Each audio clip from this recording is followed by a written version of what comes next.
Mon mari ne s'est pas réveillé ce matin-là. En allant dans la chambre, il était déjà froid. Il a été transporté à l'hôpital mais déclaré mort. Après l'autopsie, le médecin m'a appelé dans une pièce privée. Madame, dans le cerveau de votre mari, nous avons trouvé quelque chose d'incroyable. En voyant l'image, je suis restée sans voix. Puis, tremblante, je me suis levée et j'ai couru vers un certain endroit. Avant de commencer l'histoire, n'oubliez pas de laisser un like et de vous abonner à la chaîne pour voir plus d'histoires comme celle-ci. La famille MC-Laclin vivait dans un quartier pavillonnaire de Westford, dans le Massachusetts. La lumière du soleil d'un matin d'automne pénétrait par la fenêtre de la cuisine, et Claire ressentait la routine familière d'une nouvelle journée qui commençait alors qu'elle préparait le café avec des gestes assurés. « Bonjour, ma chérie. » Thomas apparut dans la cuisine, vêtu de son pyjama, et déposa un léger baiser sur l'épaule de Claire. Ils étaient mariés depuis 10 ans, mais son mari ne manquait jamais cette salutation matinale. Claire se retourna et sourit, posant sa main sur sa joue. « Bonjour. Le café est presque prêt. » Thomas travaillait comme analyste financier dans une entreprise locale. Il était doué pour les chiffres et doté d'un esprit logique, mais il se montrait étonnamment doux avec sa famille. C'était le mari idéal, qui soutenait le travail de bibliothécaire de Claire et participait activement aux tâches ménagères et à l'éducation des enfants. « Bonjour, papa. » Emma descendit les escaliers et serra son père dans ses bras. Leur fille de 12 ans était devenue une magnifique jeune fille aux cheveux bruns comme son père et aux yeux bleus comme sa mère. Depuis son entrée au collège, elle privilégiait souvent le temps passé avec ses amis, mais elle tenait toujours à passer ses matinées en famille. « Bonjour, ma princesse. Fais de ton mieux à l'école aujourd'hui. » Thomas regarda sa fille avec des yeux pleins d'amour. Ensuite, Jake, 9 ans, apparut dans le salon, les yeux encore embrumés de sommeil. Comme tout garçon actif, un bouton de son pyjama était défait et ses cheveux étaient en désordre. « Jake, coiffe-toi, » dit Claire avec un sourire amusé en lissant les cheveux de son fils. Jake était passionné de football et de baseball. La plus grande joie de Thomas était de faire du sport avec son fils. « J'ai un entraînement de foot aujourd'hui. Tu viendras me voir, papa ? » « Bien sûr, mais je risque d'être un peu en retard. »« J'ai une réunion importante au bureau, » répondit Thomas en tapotant la tête de son fils. Dernièrement, il était de plus en plus occupé par son travail.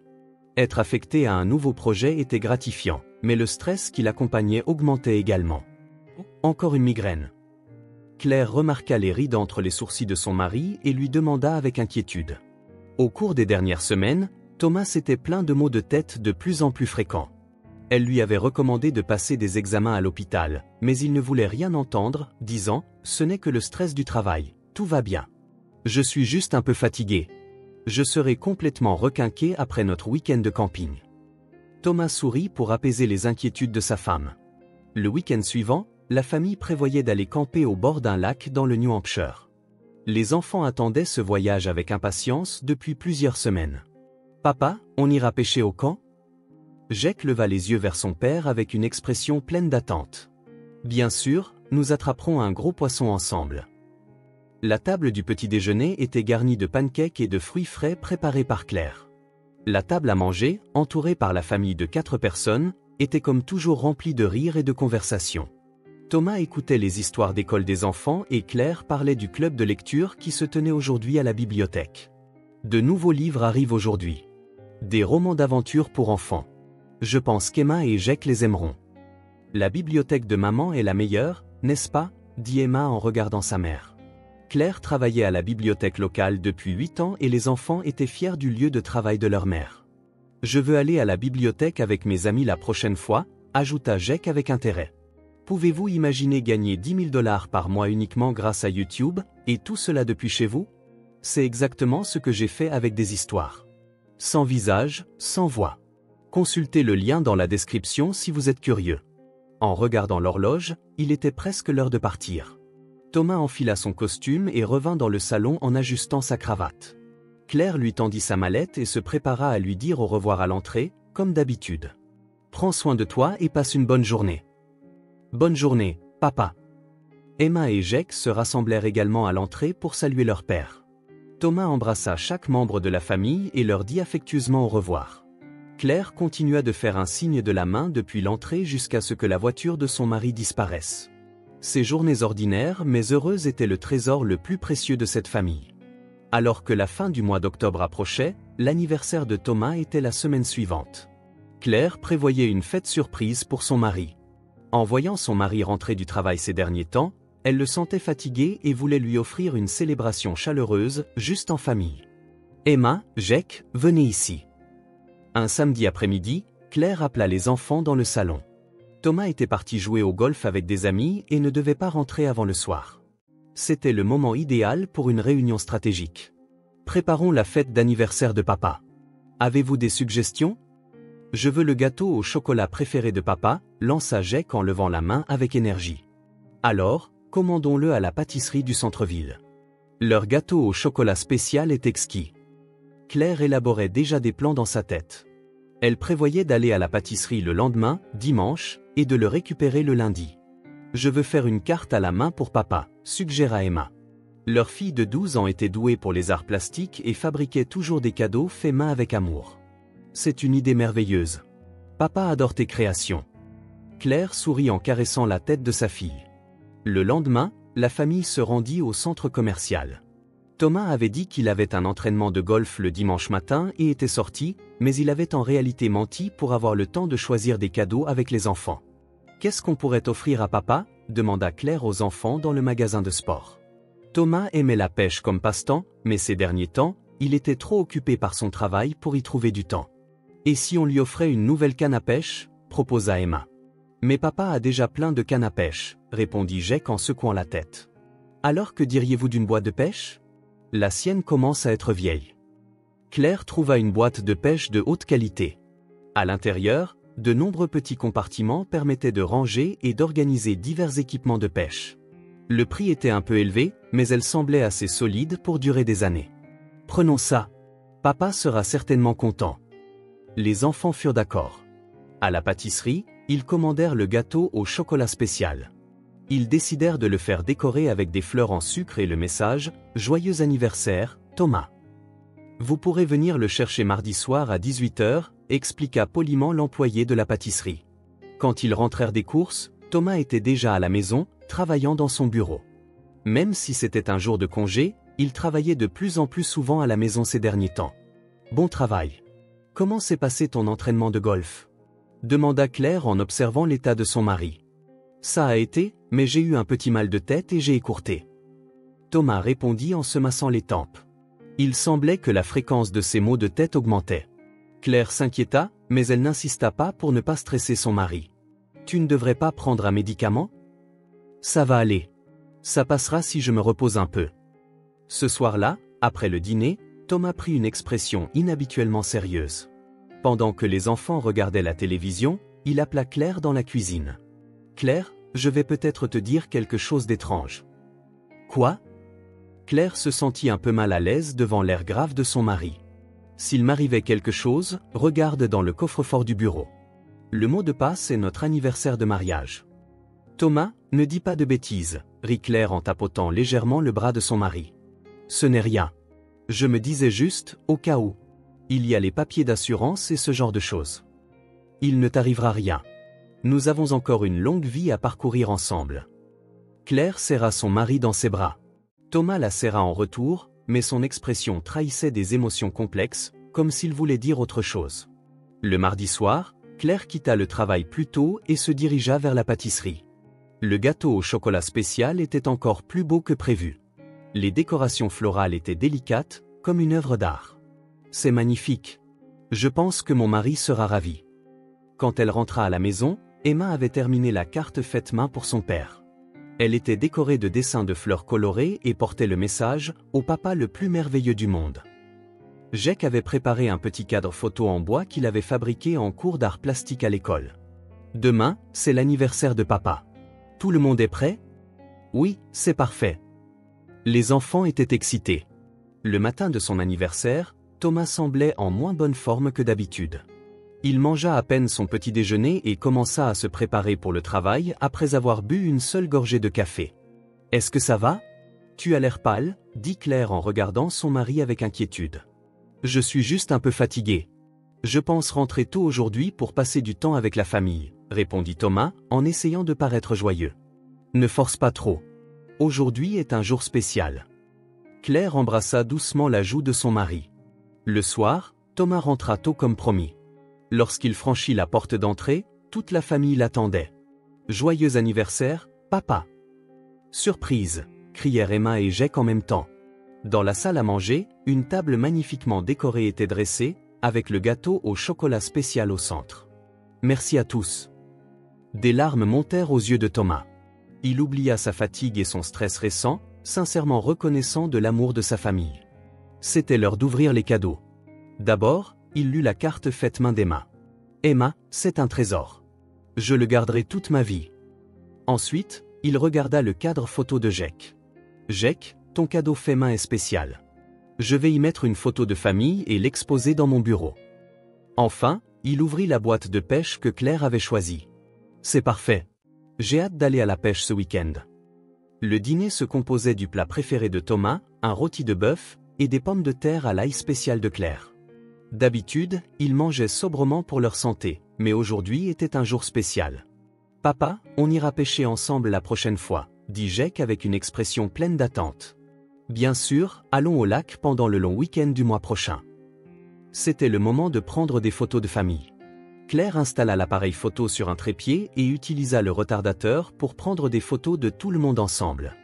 Thomas était entouré de sa famille, un air de bonheur sincère sur le visage. Aujourd'hui a été vraiment le meilleur des anniversaires. Avec vous tous ici, je suis l'homme le plus heureux du monde. Cette nuit-là, Thomas se coucha plus tôt que d'habitude. Son mal de tête s'aggravait, mais il continuait de sourire devant sa famille.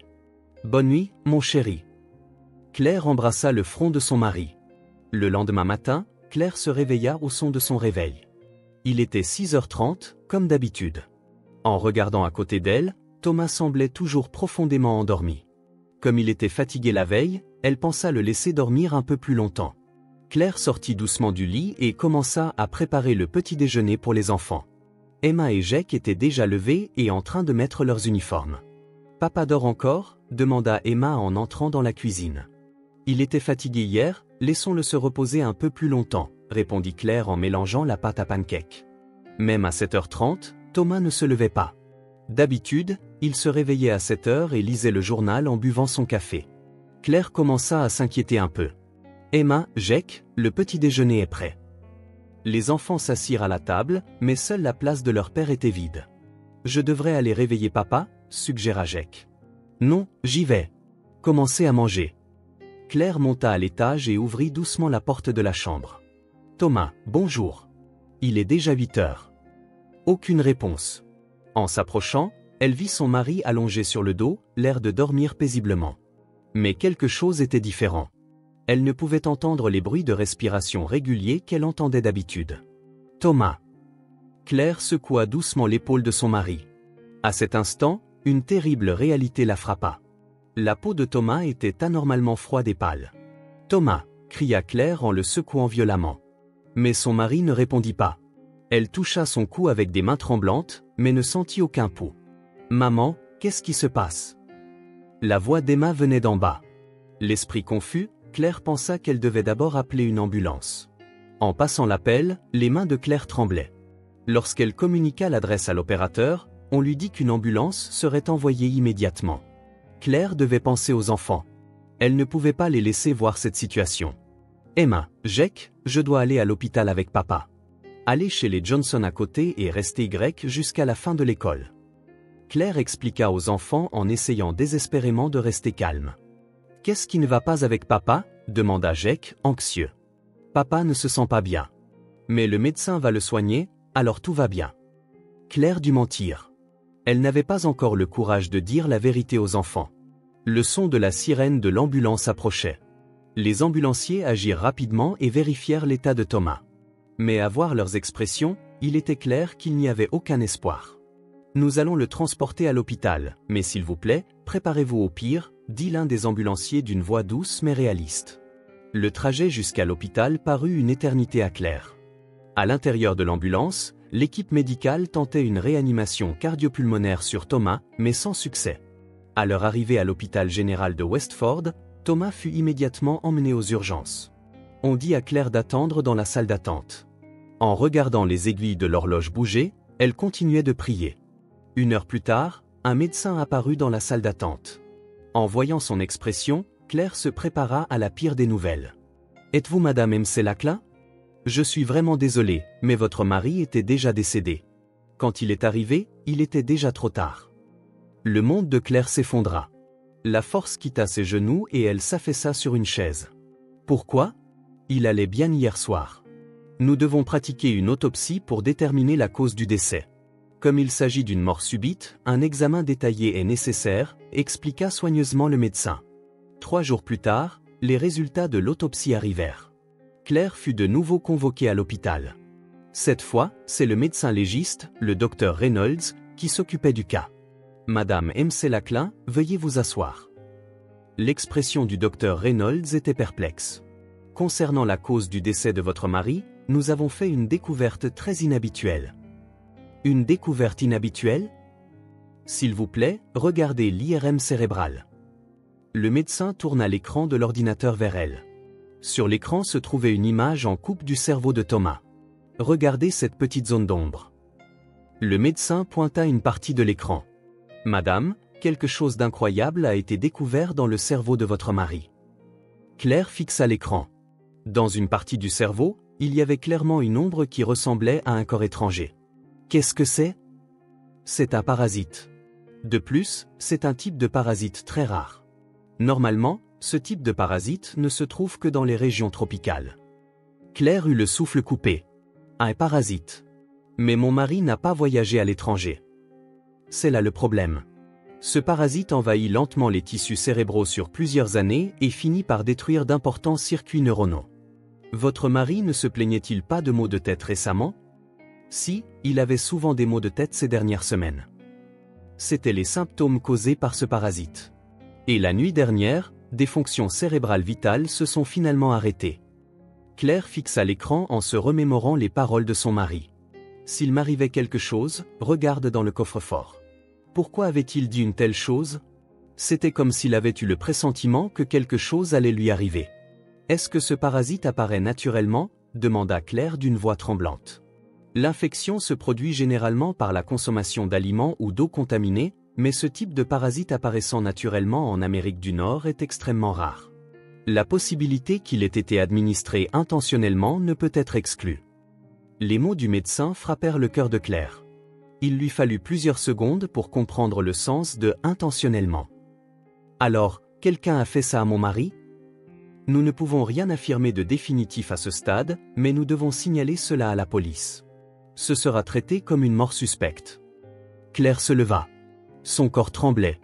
Les derniers mots de son mari résonnaient dans son esprit. « Regarde dans le coffre-fort. » Elle devait rentrer immédiatement et ouvrir ce coffre. Elle devait savoir ce que son mari cachait et pourquoi il avait laissé ces mots. « Excusez-moi, je dois rentrer tout de suite, » dit Claire au médecin. « Bien sûr, mais la police voudra vous parler, alors veuillez coopérer lorsqu'ils vous contacteront. » En quittant l'hôpital, Claire conduisit jusqu'à chez elle, les mains tremblantes agrippées au volant. Il était difficile d'accepter la réalité que la mort de son mari n'était peut-être pas un accident, mais les mots qu'il avait laissés devaient avoir un sens. En arrivant à la maison, Claire se précipita dans le bureau. Les enfants étaient encore à l'école, et les Johnson s'étaient arrangés pour aller les chercher. Elle avait maintenant le temps de faire face seule au secret de son mari. Le bureau sentait encore Thomas. Son eau de Cologne préférée se mêlait à l'odeur du café et des vieux livres. Pendant un instant, Claire eut l'illusion que son mari était toujours là. Le coffre-fort était caché derrière une grande bibliothèque. Thomas avait expliqué auparavant que c'était pour ranger des documents importants. Claire déplaça légèrement la bibliothèque et découvrit le coffre-fort encastré dans le mur. Le mot de passe était leur anniversaire de mariage, avait dit son mari. Claire composa les chiffres avec des doigts tremblants. Un petit son électronique retentit et la lourde porte en métal s'ouvrit. L'intérieur du coffre était plus grand que prévu, divisé en plusieurs compartiments. La première chose qui attira son attention fut une grande quantité d'argent liquide. Des liasses de billets de $100, il semblait y en avoir pour au moins $100 000. Claire ne comprenait pas pourquoi son mari avait caché autant d'argent.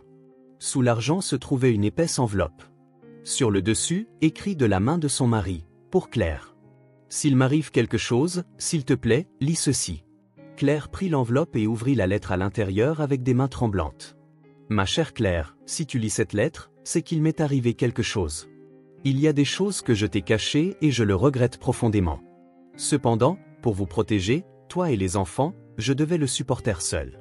Il y a 10 ans, le divorce avec Victoria n'a pas été aussi simple que tu le penses. Elle ne m'a jamais pardonné. Il ne s'agissait pas de la division des biens ou de la garde des enfants. C'était une haine plus personnelle, plus profonde. Le dernier jour de la procédure de divorce, elle m'a dit, même si cela prend 10 ans, je te le ferai regretter. Quand tu trouveras un nouveau bonheur, je te l'enlèverai. À l'époque, j'ai pensé que c'était juste une pique d'adieu. Cependant, après que je t'ai épousé, des choses étranges ont commencé à se produire. D'abord, j'avais parfois des symptômes comme si quelque chose était mélangé à ma nourriture. Maux de tête légers, vertiges, fatigue. Quand j'ai consulté des médecins, ils ont diagnostiqué un stress. Il y a 3 ans, j'ai appris que Victoria travaillait comme chercheuse en médecine tropicale, plus précisément comme spécialiste des parasites.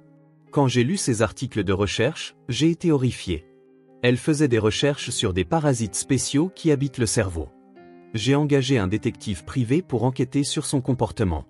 Il s'est avéré qu'elle apparaissait régulièrement près de notre domicile. On a aussi découvert qu'elle prenait contact avec des employés de cafés et de restaurants que je fréquentais. L'année dernière, j'ai finalement obtenu une preuve décisive. Le détective privé a enregistré le moment où Victoria mélangeait quelque chose dans mon café. C'était une petite capsule contenant probablement des œufs de parasites. Ces données d'enregistrement et la vidéo sont stockées sur une clé USB au fond du coffre. Il y a aussi des cassettes de conversations passées avec elle. Celles-ci devraient servir de preuve s'il m'arrive quelque chose. Tu te demandes peut-être pourquoi je ne suis pas allé à la police. Au début, les preuves étaient insuffisantes. De plus, j'avais peur que la provoquer puisse te nuire, à toi ou aux enfants. Si ce n'était que mon problème, je pensais pouvoir le gérer. Cependant, vu l'aggravation récente de mes maux de tête, il ne me reste peut-être plus de temps. Si tu lis cette lettre, c'est que mes craintes sont devenues réalité. Claire, je t'aime. J'aime Emma et Jack. Les 10 années que j'ai passées avec vous ont été les plus heureuses de ma vie. L'argent dans le coffre est ce que j'ai économisé pour les urgences. S'il te plaît, utilise-le pour ton avenir et celui des enfants. Et s'il te plaît, contacte absolument la police et un avocat. Victoria est une personne dangereuse. Il faut l'arrêter avant qu'elle ne fasse la même chose à d'autres. Je suis vraiment désolé de ne pas avoir pu vous protéger. Mais maintenant, tu connais la vérité. S'il te plaît, bats-toi pour la justice. Je t'aime pour toujours, Thomas. Après avoir lu la lettre, Claire resta immobile un long moment. Il était difficile d'accepter la réalité que son mari avait combattu cette peur seule pendant 10 ans. Elle s'en voulait de ne pas avoir remarqué la souffrance de son mari. En fouillant au fond du coffre, elle trouva en effet une clé USB. Elle trouva également plusieurs petites cassettes et un épais dossier contenant les rapports du détective privé. En ouvrant le dossier, elle vit une photo de Victoria Chambers. C'était une belle femme au début de la quarantaine, mais ses yeux avaient une lueur froide. Selon le rapport, elle faisait des recherches en médecine tropicale à l'école de médecine de l'Université de Boston et était connue comme une spécialiste des parasites cérébraux. Le rapport du détective était détaillé, enregistrant que Victoria avait observé les habitudes de Thomas sur une longue période. Elle s'était liée d'amitié avec les employés du café que Thomas visitait chaque matin et avait mélangé quelque chose dans son café certains jours. Sur la dernière page se trouvait une image fixe d'une séquence vidéo. Elle montrait le moment où Victoria laissait tomber une petite capsule dans une tasse de café. L'image était nette et son visage était clairement identifiable. Claire se leva et se dirigea vers le téléphone. Elle devait d'abord contacter la police, puis un avocat. La mort de son mari était un meurtre, et l'auteur était son ex-femme. Ici le département de police de Westford. J'ai quelque chose à signaler concernant la mort de mon mari. C'est une affaire de meurtre. La voix de Claire passait de la tristesse à la colère. Agence de détective Smith? Je suis Claire Laclin. Je veux parler de l'affaire sur laquelle vous enquêtiez pour mon mari. Après avoir raccroché, Claire relut la lettre. L'amour de son mari et son désir désespéré de protéger sa famille débordaient entre les lignes. En même temps, elle pouvait sentir la solitude de son mari qui avait porté ce fardeau seul pendant 10 ans. Dehors, le soleil commençait à se coucher. Il était presque l'heure pour les enfants de rentrer. Claire devait réfléchir à la manière de leur dire la vérité. Mais avant cela, elle devait laver l'honneur de son mari et obtenir justice. Après avoir pris toutes les preuves du coffre-fort, Claire les rangea en lieu sûr. Demain, Elle rencontrerait un avocat et soumettrait toutes les preuves à la police. Victoria Chambers devait être jugée pour le crime d'avoir tué son mari. Avant de quitter le bureau de son mari, Claire relut la lettre une dernière fois. Les derniers mots, « Je t'aime pour toujours », étaient profondément gravés dans son cœur. 6 mois plus tard, un verdict fut rendu contre Victoria Chambers à la Cour supérieure du Massachusetts. Meurtre au premier degré avec une peine de réclusion à perpétuité sans possibilité de libération conditionnelle, un verdict sévère. Au tribunal, Victoria clama son innocence jusqu'à la fin, mais les preuves laissées par Thomas étaient irréfutables. La séquence vidéo stockée sur la clé USB, les rapports détaillés du détective privé et la correspondance parfaite entre le parasite qu'elle étudiait et celui trouvé dans le cerveau de Thomas devinrent des preuves décisives. Le procureur déclara au tribunal, l'accusé a planifié et exécuté une vengeance vindicative sur 10 ans pour détruire le nouveau bonheur de son ex-mari. C'est un meurtre prémédité et de sang-froid. Claire écouta le verdict depuis la tribune du public. Bien qu'elle se sente soulagée que justice ait été rendue, son mari ne reviendrait jamais. Cependant, l'honneur de Thomas était sauf et des victimes similaires avaient été évitées.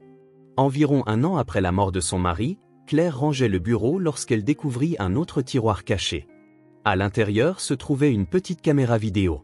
Lorsqu'elle l'a mis en marche, elle contenait le dernier message de Thomas. « Claire, Emma, Jake, si vous regardez cette vidéo, vous avez sûrement appris la vérité. S'il vous plaît, pardonnez-moi de vous avoir gardé des secrets. J'aime ma famille. Les 10 années que j'ai passées avec vous ont été la plus belle période de ma vie.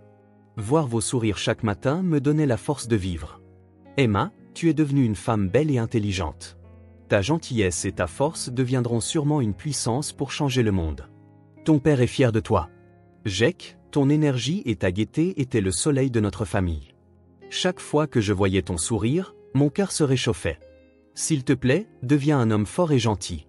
Claire, tu as été la lumière de ma vie. Te rencontrer a été ma plus grande chance. Grâce à ton amour, j'ai pu me battre jusqu'au bout. Je suis vraiment désolé de ne pas avoir pu protéger ma famille. Mais votre bonheur est mon plus grand souhait. S'il vous plaît, oubliez-moi et trouvez un nouveau bonheur. Je vous aime. Je vous aime pour toujours.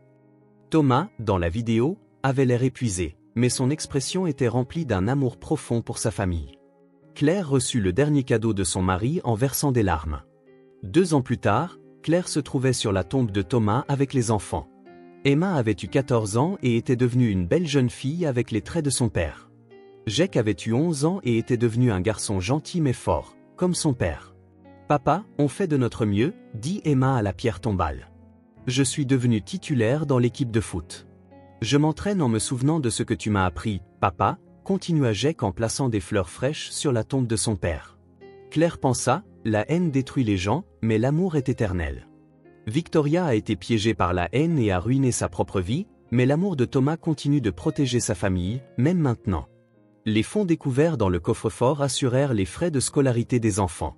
De plus, l'assurance vie que Thomas avait souscrite fut versée en totalité une fois l'affaire reconnue comme un meurtre. Les soucis financiers avaient disparu, mais plus important encore, il y avait les souvenirs d'amour que son mari avait laissés. Sur le chemin du retour, Claire discuta avec les enfants. « Votre père a pensé à nous jusqu'à la toute fin. »« Oui. Papa était vraiment très famille, » répondit Emma. « Nous voulons devenir des personnes qui chérissent la famille comme papa, » dit Jake. Claire leur prit la main à tous les deux. Son mari était physiquement parti, mais son amour et ses valeurs étaient hérités par les enfants. C'était le véritable lien familial. La haine détruit les gens. L'amour les sauve. Les choix contrastés de Victoria et Thomas illustraient cette vérité. Claire avait maintenant la résolution de mener une nouvelle vie avec ses enfants. Portant dans son cœur l'amour hérité de son mari, elle comprit profondément qu'une vraie famille est celle qui s'aime à travers le temps et continue de se protéger mutuellement.